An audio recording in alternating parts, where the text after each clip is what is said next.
Sungguh-sungguh Allah sangat ridho ketika seorang hamba itu makan makan ketika sesuap nasi dia muji Allah, ketika minum seteguk nasi dia muji Allah. Itu kalau orang diridhoni Allah itu wali betul. Itu untuk jadi wali itu gampang, kamu makan ridho, kamu nginjak buminya Allah ridho seneng, kamu hidup keseharian aman seneng. Nah ini supaya sampean kita semua ngaji betapa panduan Rasulullah untuk menggapai ridho Allah itu banyak yang keseharian sekali. Saking kesehariannya banyak dalam hadis dan itu sahih.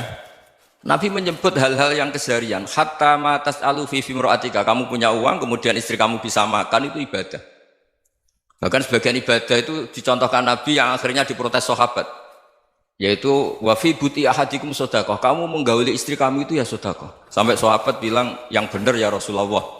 Ayati ahaduna syahwatahu wa huwa lahu ajrun. Masa urusan biologis, urusan syahwat kemudian dia dapat pahala. Nabi menjawab, alaysa law wada'aha fi haramin akana alaihi wisrun. Bagaimana kalau dia meletakkan ke yang tidak benar itu kan dosa. Nah, hal-hal seperti ini yang saya ingin teman-teman semua lah, semua. Saya juga agak ingin ngaji demi Anda juga agak ingin. Itu dosa sekali ngaji kok pesanan kelompok tertentu itu enggak boleh. Islam itu untuk semua. Jadi ya cuma karena di depan saya jenengan ya seakan-akan jenengan korbannya. Itu ada ilmunya dalam usul fikih itu. Jadi orang itu harus ngaji usul fikih. Nama yang disebut, mungkin Mas Sufyan masih ingat zaman ngaji usul fikih. Nama yang disebut itu tidak jaminan sebagai prioritas perintah. Jadi misalnya gini, kebetulan yang di depan Nabi itu Abu Dzar. Nabi ya bilang, ya Abu Dzarin ini uhibbuka misalnya, atau ya Mu'ad ini uhibbuka, atau ya Abu Hurairah ini uhibbuka misalnya. Banyaklah riwayat yang Nabi nyebut ya Abu Dzarin, ya Mu'ad, ya Abu Hurairah. Kemudian misalnya Nabi meneruskan khitab, ini uhibbuka, saya mencintai kamu, fakul dubur sholatin, atau sebagian riwayat disebut fala tada'anna dubura kulli sholatin, Allahumma inni ala dzikrika wa syukrika wa husni ibadatik. Saya mencintai kamu, siapa saja, Mu'ad bisa, Abu Dzar bisa siapa. Saya mencintai kamu, mohon kalau habis sholat kamu jangan lupa wiridan Allahumma inni ala dzikrika wa syukrika wa husni ibadatik. Ya Allah, tolong kami permudah supaya mudah ingat Engkau. Anda tidak bisa mentang-mentang, wong nama saya Parmin, nama saya Purnomo, itu yang diperintahkan Mu'ad misalnya. Jadi yang disebut satu, tapi khitab itu untuk siapa saja. Saya teruskan. Jadi saya mohon semua kita melakukan kebaikan itu, kalau dalam kaidah fikih disebut al yakin la yuzalu bisyak. Banyak kebaikan yang kebenarannya itu 100%. Tidak punya efek samping ke pihak lain, ke kelompok lain, ke komunitas lain. Itu tadi misalnya Anda makan, dan itu murah sekali, hanya butuh satu piring. Setiap punyaan kamu muji Allah, setiap minum kamu muji Allah. Itu redaksinya Rasulullah SAW disebut, Allah sangat ridho ketika seorang hamba makan, kemudian dia memuji Allah. Atau minum, kemudian dia muji Allah. Logikanya gampang, negara seperti ini yang kamu harapkan bentuknya kayak apa, mertua, ipar, komunitas, tetangga, itu nyata terjadi itu kan belum pasti. Sementara yang mesti terjadi adalah kamu butuh makan, kalau tidak mati. Butuh minum, kalau tidak mati. Butuh bumi yang nyaman ditempati, kalau tidak kita juga mati. Sebab itu Allah kalau menyebut nikmatnya itu hal-hal yang keseharian. Alladzi at'amahum min ju'. Allah itu siapa? Allah itu yang menciptakan kamu bisa makan. Tidak berlebihan, Allah itu yang menciptakan kondisi sosial itu ideal. Zaman Nabi itu ya ada orang munafik. Orang-orang pilihan Allah itu juga diuji orang sekelilingnya yang macam-macam. Semua diuji sesuai konteks zaman dan waktu. Nah, tapi ada ibadah-ibadah yang selalu disarankan Nabi. Sampai Nabi itu pernah ditanya, ayul islami khairun ya Rasulullah, Islam terbaik itu gimana? Jawaban Nabi itu unik. It'amut to'am, Islam terbaik itu ya makan-makan, yang santai-santai. Ketika Allah menyebut beberapa kebaikan, falak tahamal aqobah, wa ma adrokan apa? Mal aqobah. Terusannya apa? Fakku rokobah. Terusannya apa? Au it'amun fiyaumin di masubah. Ya itu acara makan-makan itu juga Islam. Kenapa? Ya bayangkan kalau tidak ada makanan, kita mati kan? Kondisi sosial tidak ideal itu Anda masih gak apa-apa, tapi kalau Anda tidak makan, Anda tidak minum, Kamu punya istri cerewet masih bisa hidup, punya mertua cerewet masih bisa hidup. Tapi kalau tidak makan bisa mati. Berarti penting mana istri sama makan? Penting mana? Makan. Semoga istri Anda dengar, nanti kamu disuruh makan tapi pulang deh. Itu kalau dibahasakan makan masih memahami. Penting mana nasi satu piring dengan istri. Nggak ada nasi mati, nggak ada istri belum mati. Penting mana? Gak berani jawab kan? Nah, ternyata Anda ada garang kan di depan istri. Jadi saya mohonlah, mungkin Mas Sufyan Sauri tadi yang bisa bantulah. Teman-teman tuh ngaji yang keseharian saja. Karena kita nyari ridha Allah itu berdasar firman Allah. Dan firman Allah itu menyebut keseharian tuh riang, gampang. Yaitu tadi misalnya wa min ayatihi manamukum bil laili wan nahar. Termasuk ayat-ayat Allah itu kamu tidur. Maka dulu itu ada guyonan, ada tokoh Mu'tazilah, kelompok dalam Islam yang berpikir manusia itu bisa menentukan ikhtiarnya sendiri. Karena saya bisa duduk, ingin berdiri, berdiri. Karena kelompok ini nggak terima kalau semua kehendak Allah, nanti bagaimana kalau semua kehendak Allah kok ada hisab ya, ada sanksi. Lucunya itu dia akhirnya, ini cerita ya, mencintai seorang perempuan, cantik sekali. Dan itu dia menjadi ahli sunnah itu oleh hal-hal yang sepele. Karena istrinya cantik, ya namanya suami istri hubungan intim. Terus ditanya, Mas, masih ingin lagi? Masih. Silahkan diulang lagi. Wah ya tidak bisa. Katanya manusia bisa menentukan yang diinginkan. Itu tobat itu. Itu nggak bisa ditobatkan Mas Sufyan Ats-Tsauri. Orang cantik yang mudah nobatkan orang itu orang cantik. Segampang itu. Akhirnya kita tahu, makanya kalau dalam kitab Hikam itu disebut al-aqil mayyakul madza yaf'alu wa hubi wal ghafil mayyakul madza af'al. Orang yang punya akal karena sadar ini wilayah Allah, semua milik Tuhan. Itu dia tiap hari berpikir, besok Allah akan melakukan apa terhadap dunia ini. Kamu merencanakan suatu mau plesir, ternyata gempa. Mau wisata ke Rusia, ternyata perang. Kamu tidak pernah tahu apa yang akan terjadi besok. Wa ma tadri nafsum madza taksibu ghadan. Tapi anda semua kita ini sering punya jadwal permanen. Makanya saya kalau diundang siapa saja, sanad takdir. Yang jelas Gus ini acara penting.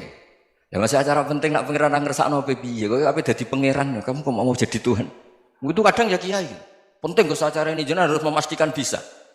Loh kamu itu yang ngajarin tauhid, sesuatu itu biadillah kok bilang-bilang apa pasti. Kalau maksa terus tak tobatkan loh kamu kata saya. Ya kalau gitu Gus bilang insya Allah. Wah itu hati saya, fisik saya, roh saya sudah bilang insya Allah. Tidak usah kamu latih kata saya. Nah hal-hal tauhid keseharian itu gampang sebetulnya. Wal ghafil yaqulu madza af'al. Tapi orang yang lupa Allah dia setiap hari bilang besok apa? Kita bisa melakukan apa? Seakan-akan dia itu aktor, dia penting, dia subjek permanen, dia. Padahal kita ini hanya objek kehendak Allah Subhanahu wa taala. Karena kita yakin sesuatu yang terjadi di alam raya ini kita tidak bisa apa-apa. Makanya saya sering ngaji, sering bilang saya, ketika Anda mensifati Allah, Dia yang menghidupkan. Sudah itu tanamkan sehingga ketika kita mati santai saja. Kenapa santai? Allah punya cara menghidupkan kita. Zaman kita hidup juga gak tahu caranya ngelola jantung, ngelola paru-paru. Kamu juga gak tahu ngelola oksigen yang tidak beracun, tidak mengandung polusi. Tahu-tahu hidup. Gak ingin tua ya tahu-tahu tua, gak ingin mati tahu-tahu mati. Selama ini kita hidup juga gak tahu apa-apa sebetulnya. Hanya gaya tok, punya jadwal, punya planning.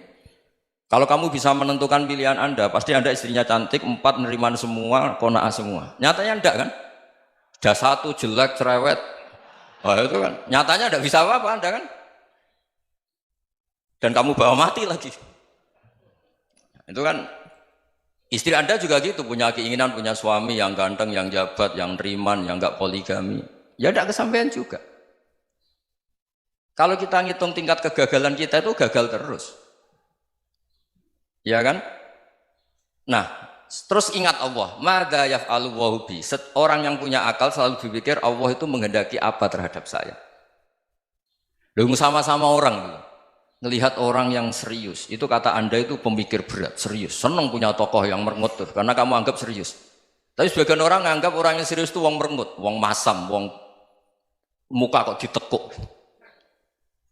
Jadi sama Itu hati ya muqallibal qulub tsabbit qalbi ala dini, karena kita nggak tahu cara berpikir kita tentang orang lain, tentang sekeliling kita. Misalnya kita orang baik yang jenis ngurmat fakir miskin, ada orang bangun masjid mewah itu janggal. Apa artinya masjid mewah kalau banyak orang kelaparan? Tapi kalau yang jenis pendidikan, apa artinya masjid mewah kalau tidak bisa ngaji? Nanti yang jenis infrastruktur, apa artinya ini kalau semuanya punya sudut pandang yang berbeda-beda. Dan Islam mengapresiasi semua kebaikan. Tapi katakan semua kebaikan itu adalah kehendak Allah Subhanahu wa taala. Karena apapun baik Anda itu pakai fasilitas yang diberikan oleh Allah Subhanahu wa taala. Sehingga ini yang disebut qulillah tsumadarhum fi khawdihim yal'abun. Ya kembali tadi ke tema-tema bahwa keseharian Anda ini sudah Islami. Saat Anda tidak bisa melakukan apa saja. Saya sering ada jenazah, biasanya kalau tetangga meninggal saya sering disuruh ngelepas. Saya bilang orang ini baik karena sering ngelamun di rumah, sering nganggur di rumah. Ditanya sama anaknya, kenapa Gus nganggur baik? Ya kalau dia nganggur artinya juga agak berbuat sesuatu yang maksiat kan? Ya kan? Orang nganggur di rumahnya ya tidak bunuh orang, tidak maling, tidak korupsi, ya namanya nganggur di rumah. Lah cuma istri cara pandang nganggur gak menghasilkan uang itu. Tapi juga gak menghasilkan kriminal kan? Jadi sebenarnya Islam itu makanya kalau sampai ngaji usul fikih itu ada kitab usul fikih namanya Lubul Usul, itu terkenal sekali di pesantren itu. Itu kalau ngapresiasi keseharian itu luar biasa. Izma min mubahin illa wa yatahaqqaqu bihi tarku haramimma. Karena keseharian yang mubah saat Anda lakukan itu ada kehebatan yang luar biasa, yaitu meninggalkan haram. Makanya dulu banyak orang-orang alim ketemu temannya itu guyon sampai semalaman. Itu biasanya yang semangat Islam itu kiai kok tidak tahajud, kiai kok tidak witir. Orang yang sedang mapan uangnya banyak, malam itu tidak kelayaban itu sudah luar biasa. Melawan nafsu supaya tidak maksiat itu sudah luar biasa. Supaya lupa guyon sama temannya semalaman sampai subuh. Gejlok-gejlokan ngenang zaman miskin, zaman kuliah nggak jelas, zaman apa. Melihatnya jangan tarkut tahajud. Seperti ini meninggalkan tahajud, tapi meninggalkannya ini talkul muharramat. Jadi kayak apa hebatnya? Sehingga Imam Ghazali punya riwayat yang agak unik. Hatta takuna ibadatu akhiri hadil ummah iku an-naum. Sehingga suatu saat ibadah terbaik umat ini itu tidur. Itu kan riwayat kontroversi. Ketika Imam Ghazali tanya, kenapa iya? Kenapa kamu mulai keluar dari rumah itu sudah banyak maksiat? Melihat perempuan yang enggak mahram, melihat fenomena. Tapi kalau kamu tidur itu enggak melihat apa-apa. Tapi juga kamu jangan menganggap tidur itu ibadah betul. Saatnya melakukan fardu ain malah masih tidur. Tapi itu sudut pandang yang menjadikan kita Islam itu gampang. Jadi saat Anda tidak bisa aktivitas apa-apa, misalnya ada beberapa orang yang lumpuh. Lumpuh itu memang nggak bisa Jumatan, nggak bisa ibadah, tapi dia juga nggak bisa maksiat. Tidur itu memang Anda saat itu tidak bisa tahajud, tidak bisa witir, tapi saat itu ada zina, ada maling, tidak gosipkan orang, tidak bully orang, tidak menanamkan kebencian, tidak hasud. Sehingga tidur menurut Allah Ta'ala wa min ayatihi manamukum billaili apa? Wan-nahar. Karena di tidur itu selain ada unsur istirahat, jaga kestamina, juga ada unsur meninggalkan beberapa keburukan. Nah saya mohon ibadah yang keseharian ini kita jaga. Supaya kita semua baca ayat itu fasih. Fasih itu tertanam di hati. Allah itu siapa? Alladzi at'amahum min ju'i wa amanahum min khauf. Dan Allah kalau cerita di Quran itu anna subabnal ma'a subba thumma syaqaqnal ardhan wa syaqqa fa ambatna fiha habba wa inaba wa qadba wa zaituna wa nakhla wa hadaika hulba. Kamu tahu saya ini siapa, kata Allah? Saya ini adalah Tuhan yang menurunkan air, kemudian ada tanaman banyak. Habba wa inaba wa qadba, ada zaitun, ada tin, kalau orang Jawa mungkin ada tela, ada padi, ada mangga, ada pisang. Sudah. Wa inaba wa zaituna wa nakhla wa hadaika hulba, ada perkebunan yang lebat. Tujuannya apa? Mata Allahkum, silahkan kamu pakai, kamu nikmati. Tapi karena kadang kita ini punya ide-ide besar. Tadi untuk syukur saja nunggu punya istri riman, rumah baik, tetangga baik, komunitas baik, semuanya baik baru syukur. Lama-lama nanti ada di surga, syukurnya nunggu surga paling kelas A. Itu sudah ada yang menghuni Rasulullah, kamu nggak boleh di situ. Masa untuk syukur saja? Repotnya Masya Allah. Jadi mohonlah Quran yang kalau Anda hafalkan juz sama itu kan ada ayat-ayat yang kayak tadi. Ya, fal yang dzuril insanu ila ta'ami. Coba lihat. Apa yang kamu makan ya? Dari mana? Dan untuk mempertahankan hidup kamu keseharian. Jadi jangan kira ibadah itu harus membentuk komunitas yang versi Anda. Ibadah itu harus hal yang mulu-mulu. Kesehariannya Anda alami. Loh ini saya tidak bikin-bikin. Saya ngaji bukan karena berdasar pesanan. Itu ayat yang saya bacakan betul ada ayatnya kan. Fal yang dzuril insanu ila tu'ami anna soba penal ma'ah sobba thumma syaqaqnal ardo syaqqa fa ambasna fiha habba wa inaba wa qadba wa zaituna wa nakhla wa hadaika ghulba. Terusannya apa? Mata'al lakum, silakan kamu nikmati. Mata itu silakan kamu nikmati. Ya kayak sampean dikasih hidangan ya makan. Ya sudah makan, habis makan ya minum, habis itu ngantuk ya tidur. Ya sudah normal-normal saja. Kayak apa indahnya Islam? Tapi Anda mencari Islam yang gimana lagi? Nah itu yang diajarkan guru-guru kita, diajarkan sanad kita sampai Wali Songo, sampai Rasulullah SAW. Bahwa pada akhirnya ada jihad, ada perang. Itu dulu memang perang, bukan membunuh, beda. Dulu kita dijajah Belanda ya perang, dan itu normal karena kita dijajah. Jadi ketika orang lain ingin baik sama kita, wa in ahadum minal musyrikin astajaruka ya fajirhu hatta yasma'a kalam Allah. Kalau mereka ingin baik ya kita baik. Makanya ada istilah musta'man, mu'ahad. Kalau mereka ingin damai, berdampingan dengan kemajmukan ya itu yang lebih baik. Karena memang Islam menghormati proses perdamaian. Wa in janahu lis-salmi ya fajnah lah. Kalau ingin damai ya kita harus